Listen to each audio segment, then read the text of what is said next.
Queridos, a paz do Senhor para todos. Vamos orar nesse momento. Pai, no nome do Senhor Jesus Cristo, nós estamos aqui mais uma vez para, ó Deus, procurar da melhor forma possível fazer a Tua obra. Ó Deus, trazer uma palavra para nós aqui, trazer uma palavra para todos aqueles que vão ouvir. Pai, nós estamos aqui, ó Deus, porque nos agrada, nos alegra procurar sempre fazer a obra do Senhor. Eu oro, ó Deus, reconhecendo, ó Deus, que nós somos imperfeitos, falhos, ó Deus, mas nós confiamos na graça do Senhor, na misericórdia do Senhor, para que esse momento aqui esteja cheio da Tua unção, da Tua presença, e a Tua palavra, ó Deus, possa abençoar a vida daqueles que vão ouvir nesse tempo, ó Deus, de tanto problema, tanta dificuldade, ó Deus, mas que as pessoas e tanta gente necessitada, sofrendo, passando por situações terríveis, mas que possam ouvir a Tua palavra e possam se sentir abençoadas pelo Senhor nessa noite. Assim eu oro e te agradeço desde já por tudo que vai acontecer, pela palavra que o Senhor vai ministrar para nós, pelas pessoas que vão ouvir e a certeza de que a Tua palavra não volta vazia. Assim eu oro e te agradeço no nome do Senhor Jesus Cristo. Amém. Queridos, eu vou abrir a Bíblia em Mateus, capítulo de número 25, do versículo 1 ao 13. É uma das últimas parábolas do Senhor Jesus Cristo aqui na terra, né? Logo depois ali, ele já é preso, a Bíblia já começa a falar a respeito da prisão e da crucificação do Senhor Jesus Cristo. Mas Mateus capítulo 25, parábola das 10 virgens. Então o reino dos céus será semelhante a 10 virgens que, tomando as suas lâmpadas, saíram a encontrar-se com o noivo. 5 dentre elas eram nécias e 5 prudentes.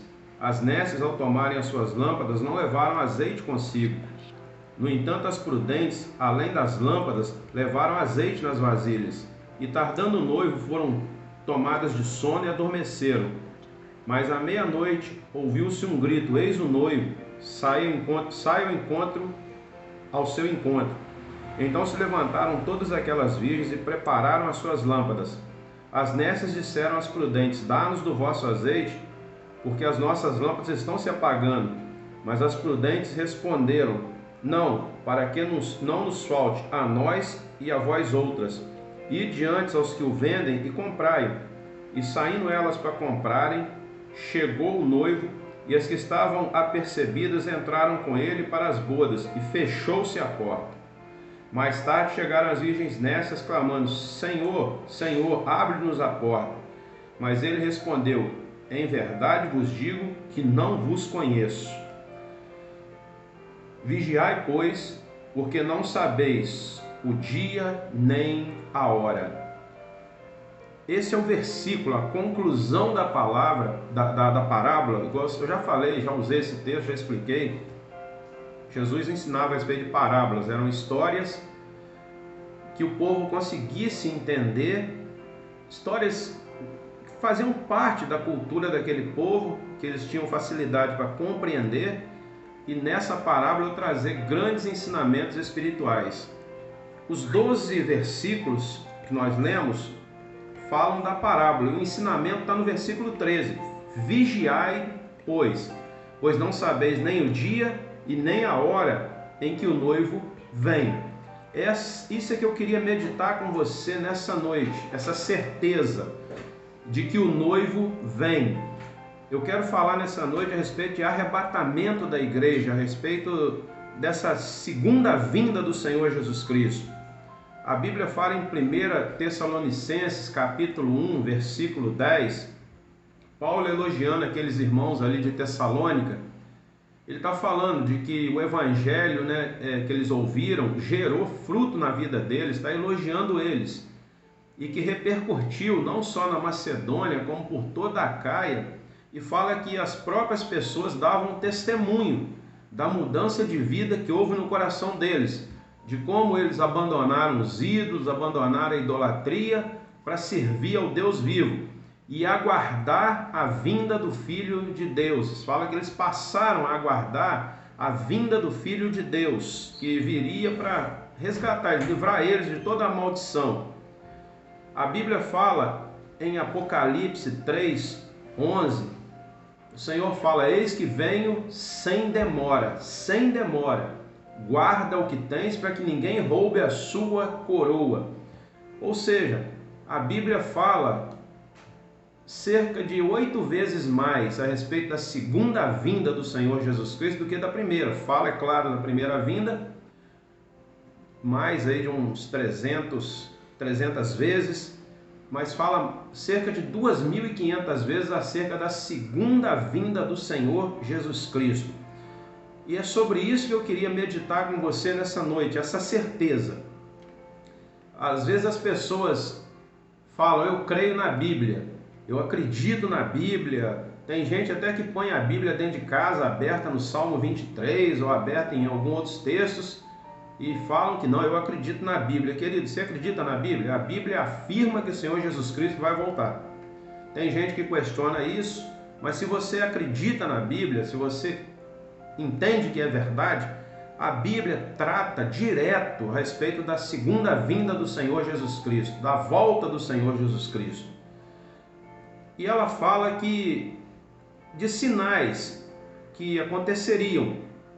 Ela fala que um monte de coisa que a gente tem visto aí acontecer, que eu não vou assim gastar tanto tempo agora: guerra, rumor de guerra, fenômenos da natureza, terremoto, tsunami, um monte de coisa que a Bíblia fala que iriam acontecer nos finais dos tempos, estão acontecendo. E sabendo dessas coisas, antes de entrar no foco da mensagem, sabendo dessas coisas, a igreja do Senhor apercebida, entendendo, conseguindo discernir essas coisas, ela deve cada dia se tornar mais prudente, mais vigilante. Mas não só a igreja do Senhor Jesus Cristo sabe. A Bíblia fala que só o Pai sabe o dia e a hora, ninguém sabe. A igreja não sabe, ninguém sabe. Mas a igreja sabe e crê que Jesus está voltando. E o inimigo também sabe disso. O inimigo conhece a palavra, ele também não sabe a hora, não sabe o dia, mas ele sabe que esses sinais aí estão acontecendo e que a vinda do Senhor é breve. E ele está agindo, sabendo que é o último tempo para ele enganar as pessoas. Então ele está agindo com toda a sua traição, toda a sua deslealdade, tentando confundir a cabeça das pessoas. Mas o ensinamento do Senhor Jesus Cristo para nós nessa parábola é que nós não sabemos o dia, nós não sabemos a hora, mas que nós devemos vigiar o tempo todo. E principalmente nós, vendo esses últimos dias, vendo as coisas que têm acontecido, vendo o quanto a igreja está sendo perseguida na terra. Querido, a igreja hoje ela tem passado momentos difíceis, o cerco está apertando, né? Como a gente sempre fala, o funil está diminuindo, a perseguição está aumentando, as lutas estão aumentando, a vida nessa terra está se tornando muito dura, muito difícil. Jesus está voltando, e é isso que eu quero falar com você hoje, não propriamente a respeito desses sinais da natureza, desses fenômenos que estão aí se cumprindo, que a gente está percebendo, que a gente está vendo. Hoje eu liguei na televisão e não sei aonde, aí terremoto está acontecendo de novo com frequência. Sempre aconteceu? Você vai falar assim, sempre aconteceu? Sim, mas está intensificando. No Brasil tem acontecido coisas que não aconteciam, e esses fenômenos estão acontecendo com cada vez mais frequência. Então é sobre isso que eu queria te falar nessa noite. E a Bíblia fala em 1 Coríntios 15:19 que se a nossa expectativa se limita apenas a essa vida, nós somos os mais infelizes de todos os homens.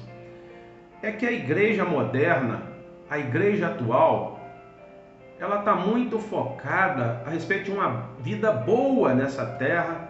Ela prega a palavra, muitos segmentos da igreja, mas igual eu sempre falo, muita doutrina hoje está focada em prosperidade, em bênção material, em uma vida abundante nessa terra, e a igreja está se esquecendo de pregar a respeito de arrebatamento da igreja, esse dia que está próximo, que o Senhor fala, eis que vem, eu acabei de citar, sem demora. Essa é a verdade bíblica, essa é a verdade. Eu creio que essa é a geração, uma das últimas gerações, se não for a última, antes do arrebatamento da igreja. Porque, querido, está muito difícil, está muito complicado, está muito perigoso, está muito estranho a vida nessa terra. É todo dia problema, é todo dia desemprego, é todo dia corrupção, é todo dia violência, é todo dia estupro, um monte de coisa errada que a gente vê que está se tornando cotidiano, infelizmente, está se tornando coisa do dia a dia, infelizmente. E nessa noite eu quero focar com você que a igreja, ela tem que focar uma vida melhor nessa terra, sim, mas a igreja tem que focar principalmente a respeito da vida no céu, na vida eterna. É lógico, eu não estou falando que a gente não pode pregar a respeito de uma vida boa, o melhor possível aqui na terra. Claro, a gente tem que pregar padrões morais, padrões éticos, a gente tem que procurar aconselhar essa sociedade a viver de forma cada vez melhor, mas nós temos que fazer a igreja voltar a pensar no arrebatamento, fazer a igreja voltar a se lembrar, sonhar com esse dia, se preocupar também com esse dia, sonhar com esse dia em que haverá um encontro glorioso da igreja com o Senhor nos ares, para viver, para reinar com Ele para toda a eternidade, onde a igreja vai ser levada para um lugar onde não vai haver choro, pranto, tristeza, dor. É necessário fazer com que a igreja volte a se preocupar com esse grande dia.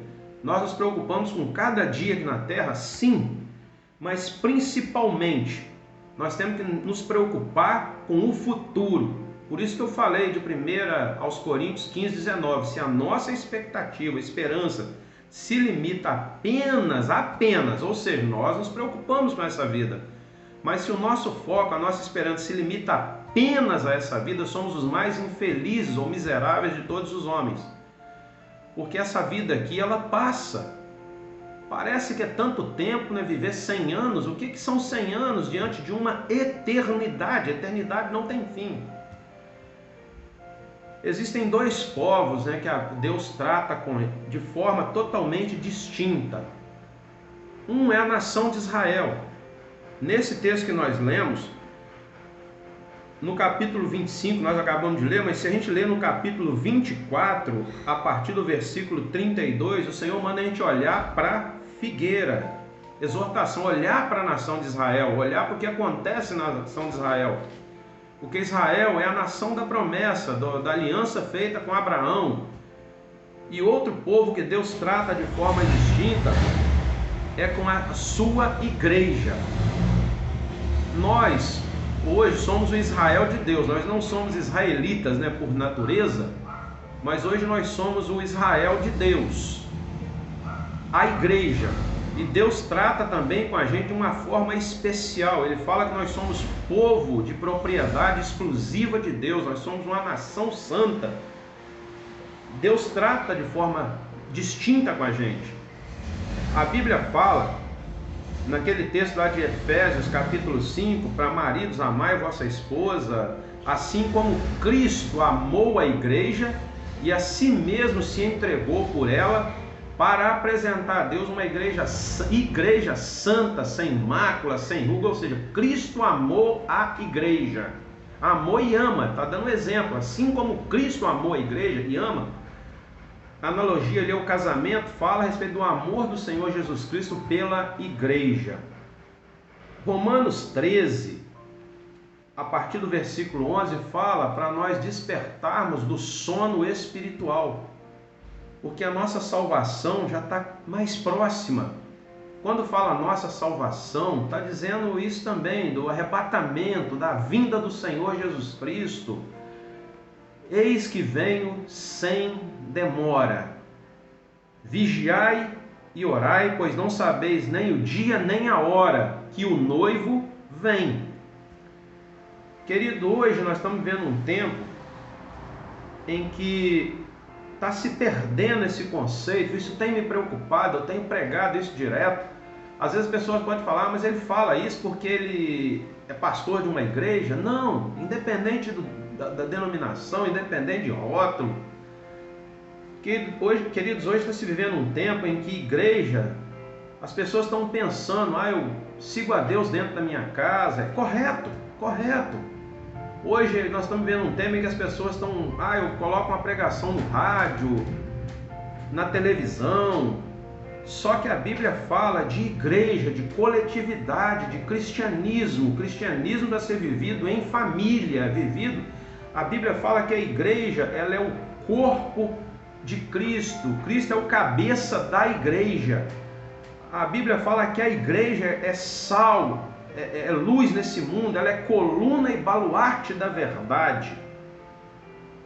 Nós não podemos matar no nosso coração esse entendimento. Não é conceito, não é porque eu penso. Matar esse entendimento da Bíblia a respeito da igreja do Senhor Jesus Cristo, a qual Ele amou e se entregou por ela, para apresentar ela, a igreja, perante Deus, santa, inculpável. A Bíblia fala que hoje hoje nós temos observado que esse conceito tem perdido o valor na vida de muitas pessoas. Jesus vem para buscar a igreja. Eu sou igreja, sim. Você é igreja, sim. Mas juntos nós formamos o corpo de Cristo. E a Bíblia fala que nós somos família de Deus, para vivermos juntos como uma família unida em Cristo. Hoje as pessoas têm sido religiosas, tem havido muito descaso, desinteresse, indiferença ou até mesmo preguiça. A Bíblia fala, eu acabei de ler, para a gente despertar do sono espiritual. A Bíblia fala em Lucas, no capítulo de número 21, a partir do versículo de número 33, fala que a palavra de Deus ela vai se cumprir. E fala para nós termos o cuidado para que o nosso coração não se ensoberbeça com as orgias dessa vida, com as bebedices ou com as preocupações demasiadas desse mundo. Hoje você conversa com as pessoas estão geralmente, às vezes, estou sem tempo para tudo, estou estressada, estou preocupada com muitos problemas para resolver, muita coisa na minha casa para resolver, dívida para pagar, é conta no fim do mês, é muito estresse, é muita coisa que surge. E a Bíblia fala que a gente tem que entender que essas preocupações, elas não podem roubar o tempo de Deus na nossa vida, para que esse dia não pegue a gente de surpresa. De surpresa não está dizendo coisa boa, não. É como aquelas 5 virgens imprudentes lá.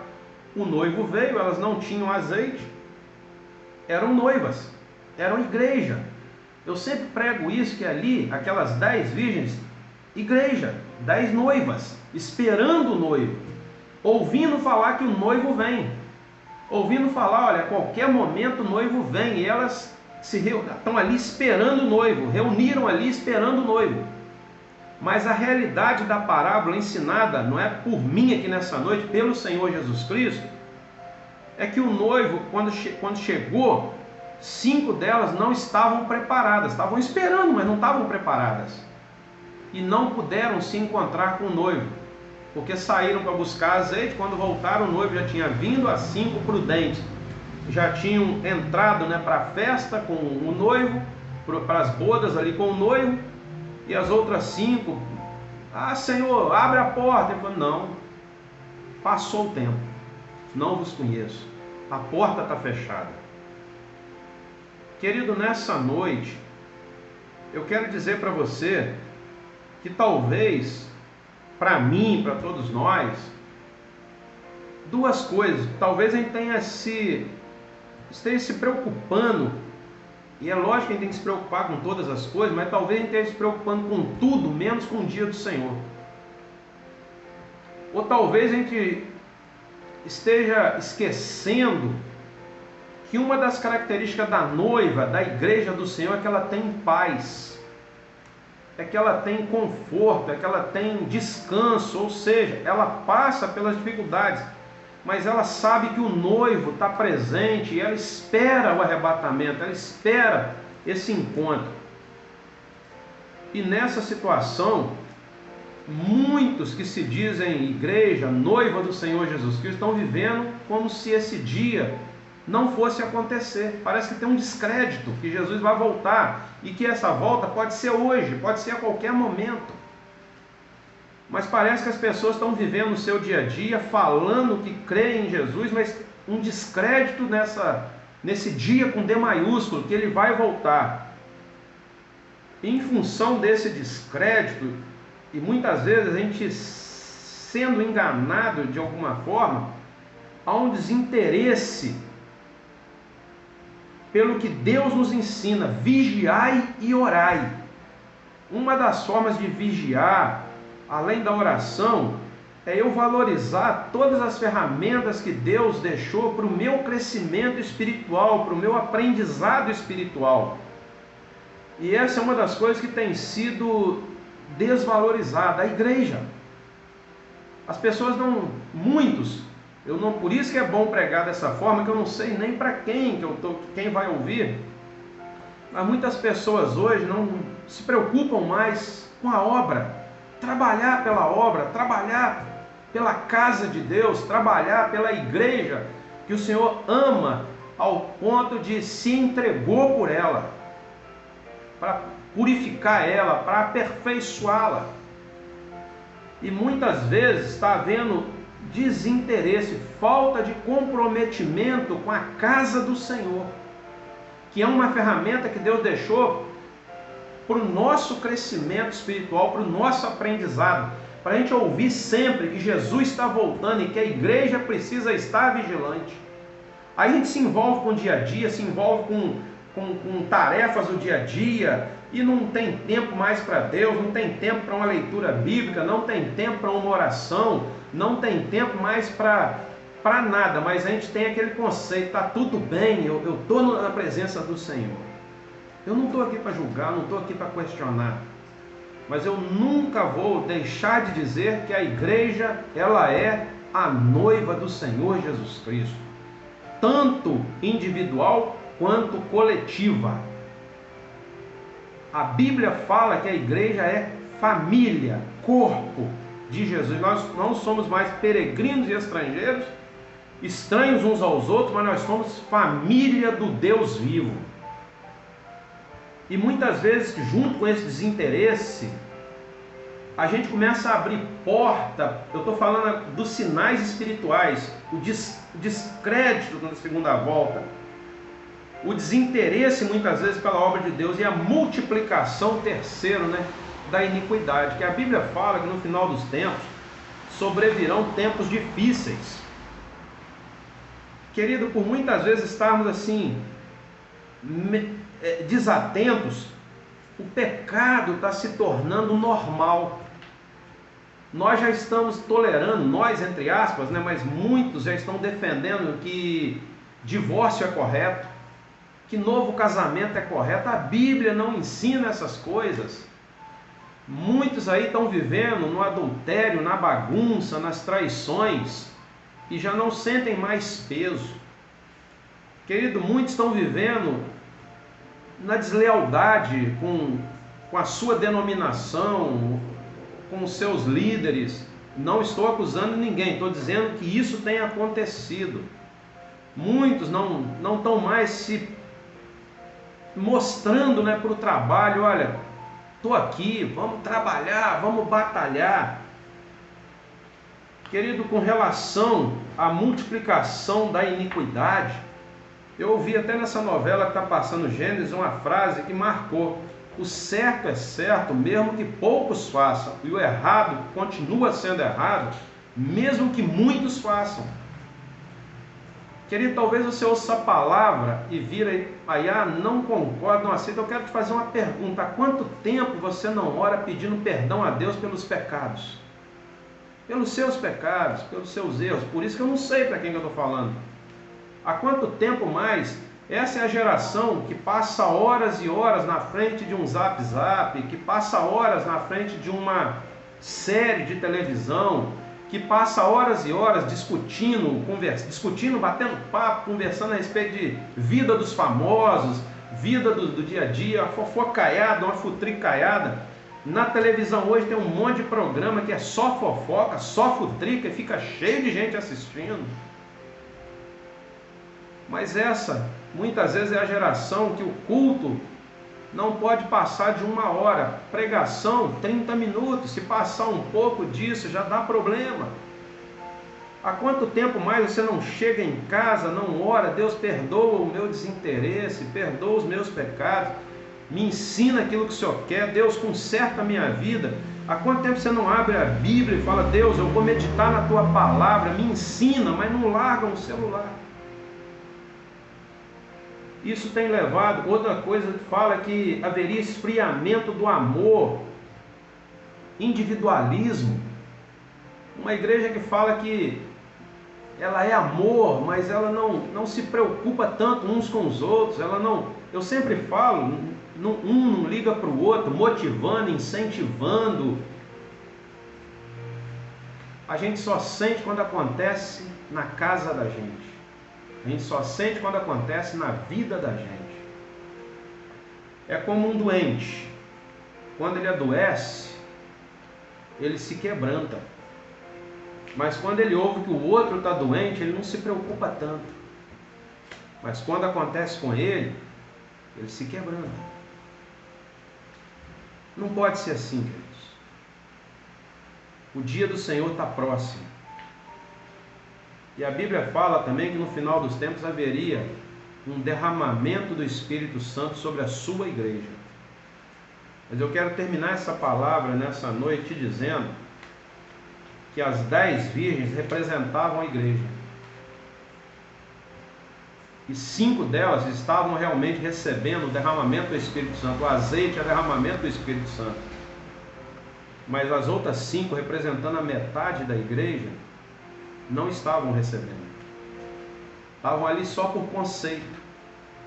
Estavam ali só porque entendiam que o noivo volta, mas não vigiaram, não estavam prudentes, não estavam tomando conta da sua vida espiritual. Eu quero terminar essa palavra hoje te dizendo: Jesus está voltando e você precisa vigiar, orar, e você precisa crer nessa verdade bíblica, e você precisa começar a se perguntar se está preparado para esse encontro. Mas então eu vou ter que fazer o quê? Receber Jesus Cristo na sua vida, talvez, se você ainda não se converteu, aceitar o perdão de Jesus, e aí viver uma vida na presença do Senhor. Assim, aquele que não aceitou, quanto aquele que já se diz crente, é viver uma renovação espiritual, é voltar a se preocupar com as coisas de Deus, é voltar a entender que esse dia é cheio de obrigação, cheio de compromisso, mas ele não pode tirar o nosso tempo de Deus. Isso é engano do diabo quando acontece. Tome cuidado, igual a Bíblia fala, para que esse dia, talvez tão preocupado com as preocupações, que eu falei lá no texto de Lucas, no capítulo 21, versículo 33 a 35, eu não bebo, eu não fico em orgia, mas fala também de preocupação demasiada com as coisas do dia a dia. Tome cuidado e se renove na presença do Senhor. Fica na paz do Senhor Jesus Cristo. Que esse dia não te pegue de surpresa. No nome de Jesus. Fica na paz.